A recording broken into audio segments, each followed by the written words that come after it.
जब भी अपन peer comparison करते हैं, अगर आप किसी भी कंपनी के फिनेंशियल को देखते हो तो आपको क्या समझ में आता है कि उसका पास्ट परफॉर्मेंस कैसा है। ठीक है। इसके साथ आप ये भी कर सकते हो कि कंपनी के परफॉर्मेंस के साथ उसके पार्टिसिपेंट या पीयर इन इंडस्ट्री उनकी पोजीशन क्या है उसको भी आप पता लगा दो। जितने रेशो अपन ने कल स्टडी किए और जो यूनिट है वैल्यूएशंस की उसको कंपेयर कर सकते हो across company of same sector. ठीक है। आपको बढ़िया अच्छा आइडिया मिल जाता है कि कंपनी कैसा स्टैंड कर रही है एज कंपेयर टू पीयर। ठीक है। बहुत सारे डेटाबेस होते हैं जो क्विक स्नैपशॉट प्रोवाइड करते हैं। ठीक है। तो पीयर कंपैरिजन भी क्रिटिकल है एनालिस्ट के लिए। ठीक है। जब भी आप रिसर्च रिपोर्ट बनाते हैं। ठीक है। अदर एक्सपेक्ट क्या है जो फिनेंशियल स्टडी में फिनेंशियल रिपोर्ट में अपन स्टडी करते हैं, हिस्ट्री ऑफ इक्विटी एक्सपेंस। ठीक है। कंपनी के बिजनेस परफॉर्मेंस के एक चीज हुई, और there are also corporate finance action जो अफेक्ट करते हैं शेयर होल्डर्स की वैल्यू।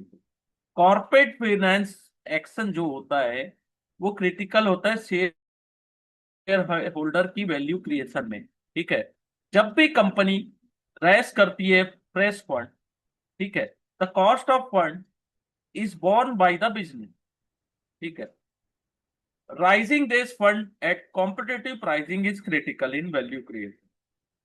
अगर कंपनी हायर कॉस्ट में फंड राइज कर रही है तो एग्जिस्टिंग इन्वेस्टर्स को बोर्न करना पड़ता है। ठीक है। आपको it is easy to understand the impact of डेब्ट as a cash flow around the क्योंकि ये कॉन्ट्रेक्चुअल नेचर होता है। ठीक है। डेब्ट का आपको समझ में आ जाएगा, लेकिन इक्विटी का ज्यादा चैलेंजिंग होता है। ठीक है। कई बार कंपनीज क्या होती है periodically need to issue additional equity share either to raise fund or meet other obligation. ठीक है। जैसे स्वेट इक्विटी या सॉप्स जो कंपनी इशू करती है। ठीक है। रेस या तो पैसे उठाने के लिए मार्केट से या अदर ऑब्लिगेशन के लिए। तो बहुत सारे एक्शन होते हैं। ठीक है। Right issue. राइट इशू क्या होता है? एग्जिस्टिंग शेयर होल्डर्स को इशू किया जाता है in proportion to their holding, यानी कि जितनी होल्डिंग है उनकी। ठीक है। पब्लिक इशू जो आईपीओ या एफपीओ आता है। प्राइवेट प्लेसमेंट क्या होता है? प्रिफरेंशियल इशू या क्यूआईपी क्वालिफाइड इंस्टीट्यूशनल प्लेसमेंट। इसको आप चैप्टर 2 अगर आपने अच्छे से पढ़ा है तो ये सब चीजें आपको अभी क्रिस्टल क्लियर होंगी। ठीक है। Issue of share upon warrants, issue of share upon exercise of under sweat equity programme. ठीक है। जब भी company share additional equity share issue करती है थ्रू राइट इशू, ठीक है, it reduce the ownership stake of existing share holder. ठीक है। मोर शेयर आउटस्टैंडिंग होंगे, ऑनरशिप स्टेक जो होता है अफेक्ट होता है। ठीक है। तो investor should factor in potential for dilution in their stake. जब भी आप इन्वेस्टमेंट का डिसीजन लेते हैं तो आपको स्टडी करना है क्या फैक्टर थे। ठीक है। फ्यूचर डाइल्यूशन जो है इवेंट आर लेस प्रेडिक्टेबल, यानी कि फ्यूचर में कब होने वाला है। हिस्ट्री ऑफ इक्विटी एक्सपेंशन, उसको अगर आप स्टडी करते हैं तो ज्यादा अच्छी पिक्चर मिलेगी। Company that finance their growth with strong internal accrual create very little concern. जो कंपनीज होती है ना, जो स्ट्रॉन्ग इंटरनली स्ट्रॉन्ग एक्यूरल है वो little concern investor in term of equity allocation. लेकिन company rely on fresh issuance equity to raise fund, उसको आपको चेक करना होगा क्या वो डाइल्यूट कर रही है value of existing share holder. ठीक है। ये पॉइंट बहुत इंपॉर्टेंट है, आप सोचिए समझिए थोड़ा। Rising money through right issue ज्यादा डाइल्यूशन नहीं होता है। ठीक है। क्योंकि फ्रेश शेयर जो भी इशू होते हैं एग्जिस्टिंग शेयर होल्डर्स होते हैं in proportion to their holding. ठीक है। It cause dilution only to shareholder who do not exercise right. ठीक है। किसका डाइल्यूट होता है? जिसने एक्सरसाइज को राइट नहीं किया है ना। Preferential allotment. ठीक है। अब ये क्या होता है? One or more selected set of investor को जब अपन अलॉटमेंट देते हैं, increase the ownership stake of preferential investor. Reducing for all other. ठीक है, तो इसमें क्या देखना है, टू पर्सपेक्टिव होते हैं जिसको अपने को व्यू करना है। Company tendency to go for preferential allotment, one, it indicate risk for potential dilution. Other, it may indicate that there are certain investors who may be able to bail out the company through equity infusion। ठीक है, एक तो dilution होगा आपका shares के, और दूसरा क्या है कि कुछ इन्वेस्टर हैं जो कंपनी को बेल आउट करा सकते हैं। ठीक है, while analyzing historical preferential allotment, it is necessary to take consideration the situation under which such issue were carried out। क्यों हुआ हिस्टोरिकल प्रेफरेंशियल अलॉटमेंट आपको चेक करना है। The valuation of such issue आपको देखना है। Regulator set rule for minimum price for private placement. ठीक है, मिनिमम प्राइस होता है प्राइवेट प्लेसमेंट, जबकि कुछ कंपनी क्या होती है प्रीमियम में भी करती है। ठीक है, प्रीमियम प्राइसिंग या और preferential allotment is value accretive to minority share holder. ठीक है, तो उनके लिए रिस्क। ठीक है, तो इसको पढ़ना, आप हमेशा याद रखना कि प्रेफरेंशियल अलॉटमेंट या प्रेफरेंशियल शेयर से क्वेश्चंस आते हैं। अगर आपको कॉन्सेप्ट अच्छे से पता है तभी आप एग्जाम में अच्छा कर पाओगे। देखो, बहुत से स्टूडेंट डेली मेरे कोई फोन करता है, कोई मैसेज करता है कि कोई शॉर्टकट बता दो, 2 दिन बाद पेपर है, 4 दिन बाद पेपर है, कोई बोलता है 10 दिन बाद एनी हाउ पास होना है। मैं बोलता हूँ आप बेसिक पढ़िए, पास हो जाओ। लेकिन बेसिक पढ़ने का टाइम नहीं है। एमसीक्यू आप बहुत सारे प्रैक्टिस कर लेते हैं, 200 400 600 700 1000 एमसीक्यू, क्या फायदा होगा? उसको रट के जाओगे, वैसे ही सेम क्वेश्चन थोड़ी ना आएगा एग्जाम में। उसको रटने का फायदा थोड़ी ना, उसको समझने का फायदा। अगर आप एमसीक्यू भी पढ़ते हो, देखो एमसीक्यू पढ़ रहे हो तो वो आंसर क्यों और बाकी के 3 आंसर क्यों नहीं है, उसका भी जवाब दो। आप में से बहुत से स्टूडेंट क्या करते हैं, उस आंसर को सोचते हैं जिस जो होना चाहिए, बाकी आगे निकल गए, बाकी के 3 क्यों नहीं है वो भी सोच। ठीक है, dividend and earning history. Dividend क्या होता है, share value is also affected by company dividend policy. ठीक है, डिविडेंड क्या होता है, एक रास्ता होता है कि वो रिटर्न करते हैं money to it share holder. ठीक है, और one of the component total return by the investor. ठीक है, in addition to capital gain. Capital gain तो मिलता है, साथ में डिविडेंड भी मिलता है, तो क्या होता है उसका, आपको पैसे मिल रहे हैं। तो इसको भी स्टडी करना इंपॉर्टेंट है। हिस्ट्री भी देखना है कि प्रॉफिट डिस्ट्रीब्यूशन कैसे किया गया था। जब भी आप डिविडेंड हिस्ट्री को स्टडी करते हैं तो आपको देखना है कि कौन से फेस में है बिजनेस। ठीक है, कंपनी जो होती है ना, लेस डिविडेंड पे करती है या नो डिविडेंड, जब वो ग्रोथ फेस में होती है। अभी आपने देखा होगा कि आईटी कंपनीज बाय बैक कर रही है और डिविडेंड दे रही है। ठीक है, का आप जाइए और आईटी सेक्टर्स की कंपनी का डिविडेंड हिस्ट्री पता करिए। ठीक है, तो कंपनी कब डिविडेंड कम पेड करती, जब उनको पता है कि हमको फंड की जरूरत है कि हम ग्रोथ कर सकते हैं। और शेयर होल्डर्स को कोई फर्क नहीं पड़ता उस डिविडेंड, क्योंकि हाई ग्रोथ कंपनीज ज्यादा रिटर्न देती है। ठीक है, और बिजनेस जब मैच्योर हो जाता है, इंक्रीमेंटल रिटर्न डिक्लाइन हो जाता है, तब शेयर होल्डर्स को लगता है कि भैया तुम डिविडेंड देते रहो, टाइमली डिविडेंड देते रहो। ठीक है, dividend yield is important for mature company. ठीक है, और आपको यह भी देखना है उसकी प्रेडिक्टेबिलिटी और स्टेबिलिटी कितनी है। ठीक है, जिसका हाई डिविडेंड यील्ड होता है वो अट्रैक्ट करते हैं लॉन्ग टर्म इन्वेस्टर, जिनको पीरियोडिक इनकम चाहिए to their supplement their income. Mature company in defensive industry offer more predictability in term of dividend. ठीक है, most such company offer interim dividend. ठीक है, कंपनी जैसे कोलगेट और ब्रिटानिया रेगुलरली इंटरिम डिविडेंड देती है। ठीक है, in other industry company try to offer predictability by actively managing the dividend. ठीक है, तो building reserve during period of good performance use, यानी कि अच्छा परफॉर्मेंस है तब रिजर्व बनाती है, जब उसी रिजर्व को जब बैड परफॉर्मेंस होता है उस समय डिविडेंड देती है। एनालिस्ट को हमेशा स्टडी करना चाहिए, ऑब्जर्व करना चाहिए historical data. While studying dividend history, analysts should also take consideration share buyback. ठीक है, इसका भी क्या मतलब होता है? It also mean to distribute profit to share holder. ठीक है, और company may prefer share buyback over dividend, it is likely to have favourable tax treatment in their end of investor or company. ठीक है, buyback also provide opportunity to investor to decide between in cashing the offer to increase their stakes. ठीक है, तो देखो buyback भी हो रहा है, कौन से सेक्टर में हो रहा है आप पता करो और स्टडी करो।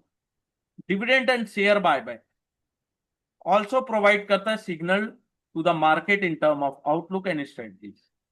ठीक है, इतना आसान नहीं है, कोई भी काम फाइनेंशियल मार्केट में आसान नहीं है, किसी को नहीं पता कल क्या होने वाला। Would also involve analyst to take in to consider the other circumstance and context. ठीक है, जब कंपनी अच्छा परफॉर्म कर रही है तो रिटेन करती है मोर प्रॉफिट देन यूजुअल। ठीक है, क्यों? क्योंकि इंडिकेट कर रहे हैं कि कंपनी का इंटेंशन है मेजर इन्वेस्टमेंट का। ठीक है, it may also indicate company is expecting challenging environment in future. Higher growth company increase करती है its dividend. It may indicate that company is forcing reducing growth opportunity.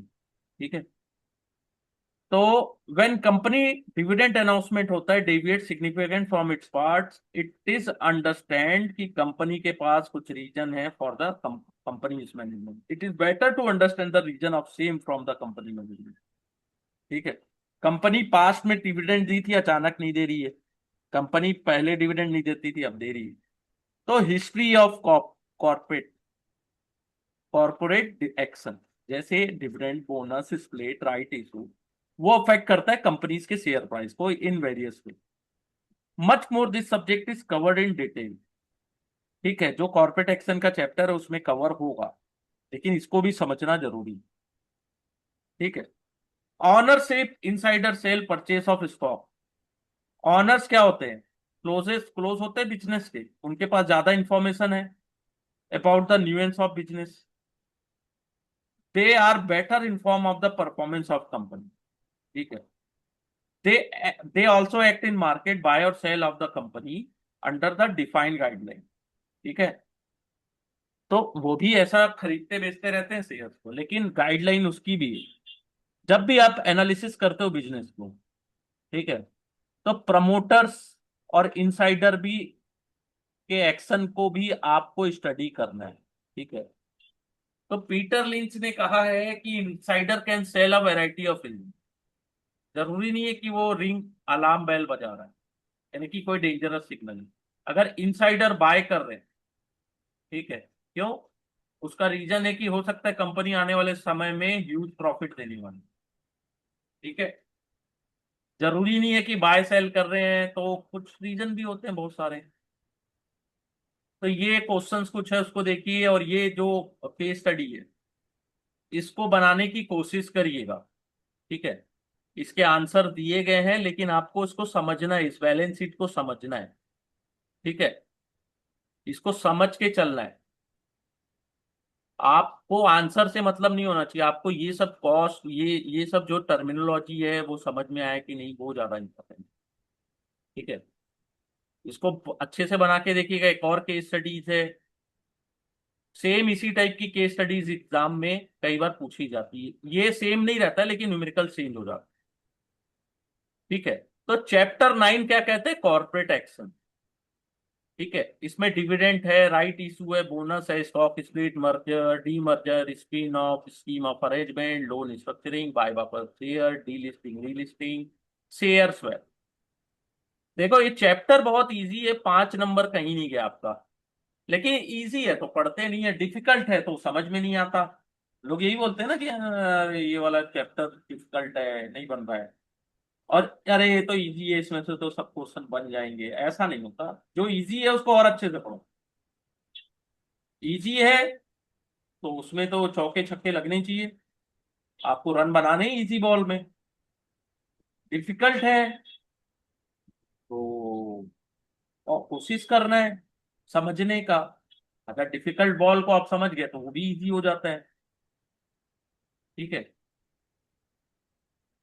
ठीक है, तो आपको कोशिश क्या करनी है कि इजी में ज्यादा रन बनाओ और डिफिकल्ट को समझो, एक बार में exam clear.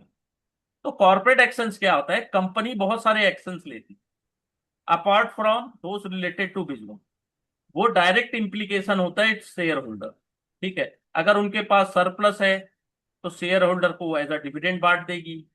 Change in capital structure through further issue of share, buyback करेगा, मर्जर होगा, एक्विजिशन होगा, कॉर्पोरेट रीस्ट्रक्चरिंग होगी, डीलिस्टिंग होगी, राइजिंग डेब्ट एंड अदर्स। ठीक है, लेकिन कॉर्पोरेट एक्शन को रेगुलेट करते हैं तीन चीजें: provision of company act 2013, relevant regulation of SEBI, term of listing agreement enter with the stock act. ठीक है, तो आपको कॉर्पोरेट एक्शन अगर हो रहा है तो ये सब रिक्वायरमेंट को फॉलो करना है। ठीक है, आपको नोटिस भी देना है रेगुलेटर को, स्टेक होल्डर्स को, और वो भी डिस्क्लोजर फॉर्म नॉर्म्स के साथ। ठीक है, कॉर्पोरेट बेनिफिट एंड एक्शन है defined apply to all investor जो अपीयर होते हैं रजिस्टर्ड ऑफ मेंबर। ठीक है, अगर शेयर हेल्ड है फिजिकल फॉर्म में, investor whose name appear in register of beneficiary owner maintain by depository.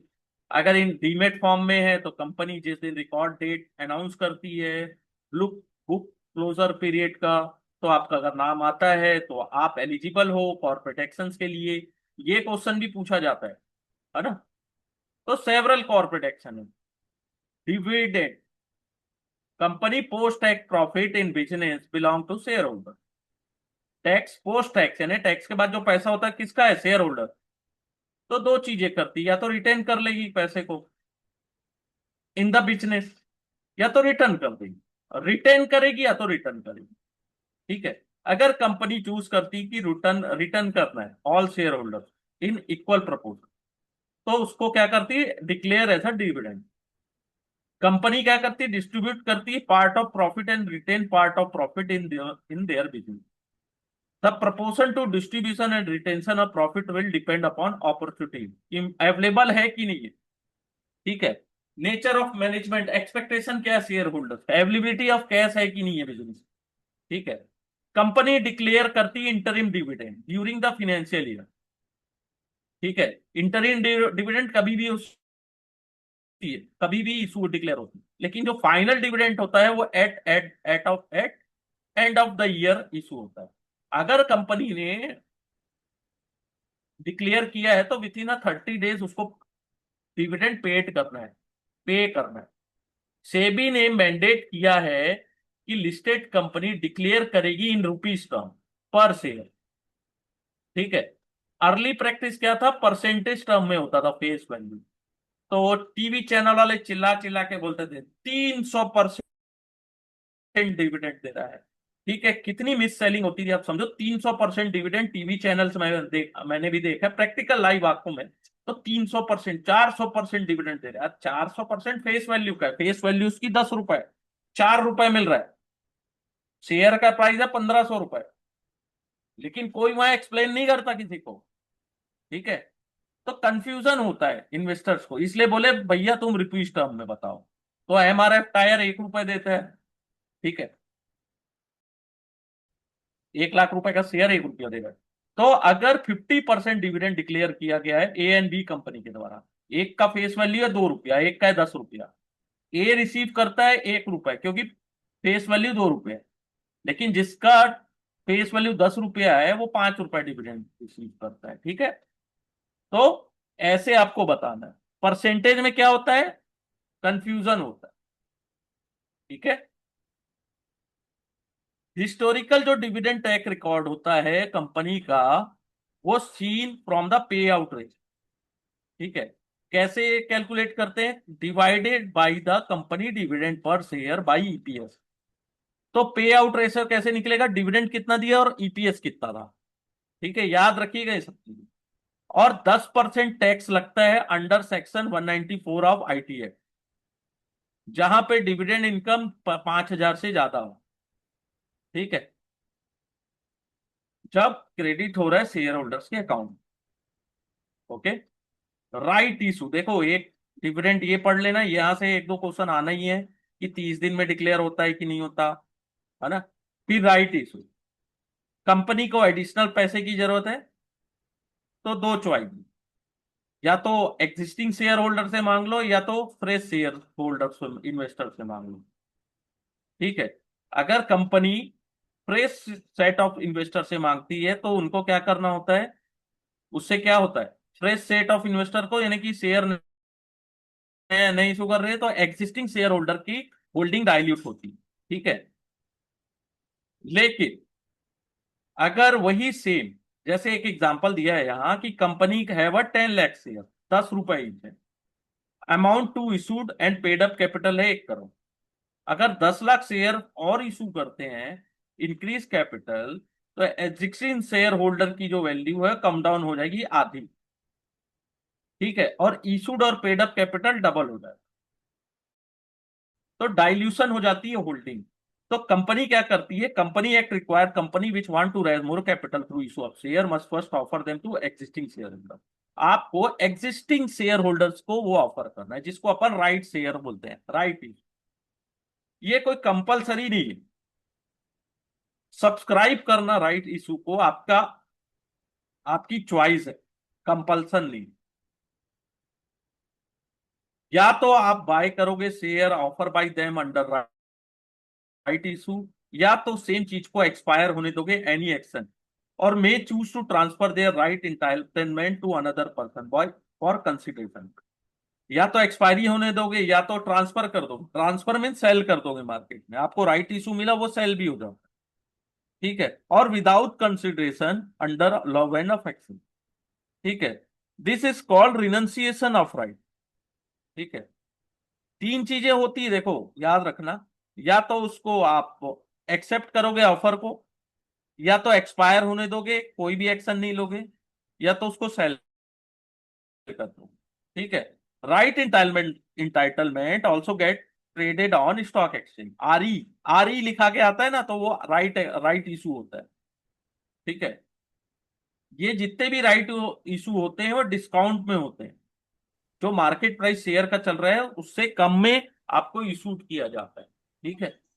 जैसे 10 शेयर है जिसका प्राइस 100 रुपए है, आपको ज्यादा पैसे की जरूरत है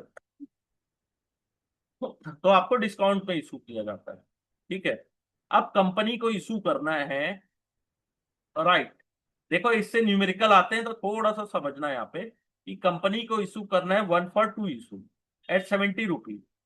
तो क्या करेंगे, अगर आपके पास 2 शेयर्स है, 1 शेयर फॉर एवरी 2 शेयर। ठीक है। तो ए के पास 10 शेयर है। ठीक है। तो उसको क्या होगा, 5 शेयर इशू हो जाएंगे at 70 rupees, more more share at 70 rupees. ठीक है। एडिशनल शेयर मिलती। ठीक है। तो राइट इशू को रेगुलेशन फॉलो करना होता है, सेबी रेगुलेशन। ठीक है। A listed company making a right issue, आपका फिक्स रिकॉर्ड डेट होता है to determine eligibility of right. ठीक है। The company must issue a letter of offer giving detail of issue including purpose which fund are being raise. काहे के लिए, क्यों issue ले रहे हो आप। ठीक है। ड्राफ्ट लेटर होता है, ऑफर होता है वो सेबी के साथ फिल्ड होता है, और एक आर्बिज लेटर होता है to offer must be dispatch to all investor. 3 दिन पहले इशू ओपन होने के एक लेटर होता है वो आपको आएगा। ठीक है। अगर आपको नहीं है, नहीं पहुंचा, तब आप प्लेन पेपर में भी अप्लाई कर सकते। ठीक है। इशू जो होता है राइट इशू सब्सक्रिप्शन के लिए कम से कम 15 दिन और मैक्सिमम 30 दिन के लिए ओपन रहता है। ठीक है। As a result of right issue total number of outstanding share goes up with corresponding increase in cash in asset side of balance. ठीक है। ये भी याद रखें कि cash in asset side of balance sheet goes up, shareholders subscribe to their full entitlement or their proportionate ownership remain unchanged। ठीक है। Clear. Next होता है बोनस। बोनस को बोलते हैं इक्विटी डिविडेंड। ठीक है। ये अल्टरनेट होता है cash dividend. Existing share holder को इशू होता है विदाउट एनी कंसिडरेशन। जो पैसे आपके पास बुक ऑफ द कंपनी होते हैं वो अनदर हेड में ट्रांसफर हो जाते हैं पेड अप या सब्सक्राइब कैपिटल में। आपको कुछ एक्स्ट्रा पैसे पे नहीं करने हो इसके लिए, और आपकी शेयर होल्डिंग वैल्यू भी ना चेंज नहीं होती प्री एंड पोस्ट। ठीक है। ये केवल एक साइकोलॉजिकल इन्फ्लुएंस होता है। Without any economic impact. ठीक है, जैसे एक बोनस इशू हुआ 1:3, तो एक बोनस शेयर मिलेगा 3 शेयर के बदले में। ठीक है, और कंपनी कहां से बोनस देती है? फ्री रिजर्व की, जो उन्होंने बिल्ड किया। Reserve build from revaluation of asset not allowed to consider for making owner. ठीक है, company can not make bonus issue अगर वो डिफॉल्ट करती पेमेंट ऑफ इंटरेस्ट और प्रिंसिपल और डेब्ट सिक्योरिटी। ठीक है, इशू ऑफ बोनस शेयर को क्या बोलते हैं? Term as capitalisation of reserve, means total number of share goes off without any economic change in the profit and loss of balance sheet. ठीक है, immediate deterioration, share holder proportionate owner remain unchanged. ठीक है, जैसे example दिया है, 1,000 रुपया का share है, 1:1 में बोनस दिया, यानी कि एक के बदले, तो शेयर की वैल्यू 500 रुपया आ गई। ठीक है, और आपका पहले कितना वैल्यू था? 1,00,000 रुपया। 100 शेयर थे 1,000 के भाव में, अब 200 शेयर है 500 के भाव में पोस्ट बोनस। ठीक है, तो आपका जो मार्केट प्राइस है कुछ चेंज नहीं। ठीक है, जो भी प्राइस होता है वो डिपेंड करता है market factor of demand and stock, demand and supply के ऊपर। ठीक है, नेक्स्ट होता है स्टॉक स्प्लिट। स्टॉक स्प्लिट में क्या होता है कि फेस वैल्यू आपकी चेंज हो जाती है। स्टॉक स्प्लिट हुआ 1:5 में, यानी कि एक के बदले 5 शेयर में। पहले आपके पास 100 शेयर, फेस वैल्यू ऑफ 10। ठीक है, अब आपके पास 100 शेयर थे 10 रुपए के, उसमें अब 1:5 में इंक्रीज होके 500 शेयर हो गए। फेस वैल्यू उसकी कम डाउन हो गई, 2 रुपया हो गई, तो फेस वैल्यू डिक्रीज होती है स्टॉक स्प्लिट में। आपके शेयर कैपिटल में कोई चेंजेस नहीं आया, लेकिन नंबर ऑफ शेयर आपके इंक्रीज हो गए, फेस वैल्यू डिक्रीज हो गई। ठीक है, multiply of face value, number of outstanding share. ठीक है, कंपनी कंसीडर कब करती स्प्लिट देयर शेयर? जब देख रहे हो कि बहुत सारे आपका सेकेंडरी मार्केट में प्राइस बहुत हाई हो गया है। ठीक है, तो पोस्ट स्प्लिट वो कम डाउन होता है, जिससे लिक्विडिटी भी अच्छी बनती है। ठीक है, उसके कारण number of outstanding shares increase होते हैं। ठीक है, फेस वैल्यू डिक्रीज होती है। केवल स्प्लिट से इन्फ्लुएंस होता है साइकोलॉजी ऑफ इन्वेस्टर, और लिक्विडिटी आ जाती है। ठीक है, कोई इकोनॉमिक बेनिफिट नहीं होता है। ठीक है, तो जैसे एसबीआई का शेयर था पहले 10 रुपया का था, फेस वैल्यू 10 थी, अब 1 रुपया है। शेयर होल्डर्स की वैल्यू 1 रुपीज हो गई, फेस वैल्यू जो 10 थी। ठीक है, जहां पहले एक शेयर था आपके पास, अब 10 शेयर है, तो स्प्लिट हुआ था 2,700 रुपए में। अभी पोस्ट स्प्लिट उसका दाम हो गया था 295। ठीक है, शेयर होल्डर्स होल्डिंग अराउंड 2,700, एक शेयर था, अब 10 शेयर हो गया 2,950 के भाव, 2,000 यानी कि 295 के भाव में, अब 2,950। ठीक है, मार्केट प्राइस आफ्टर स्प्लिट क्या होता है? डिमांड एंड सप्लाई के ऊपर डिपेंड करता है। ठीक है, तो यहां तक अच्छे से देखिए। कल अपन पढ़ेंगे शेयर कंसोलिडेशन। ठीक है, और कल अपन ये चैप्टर को खत्म कर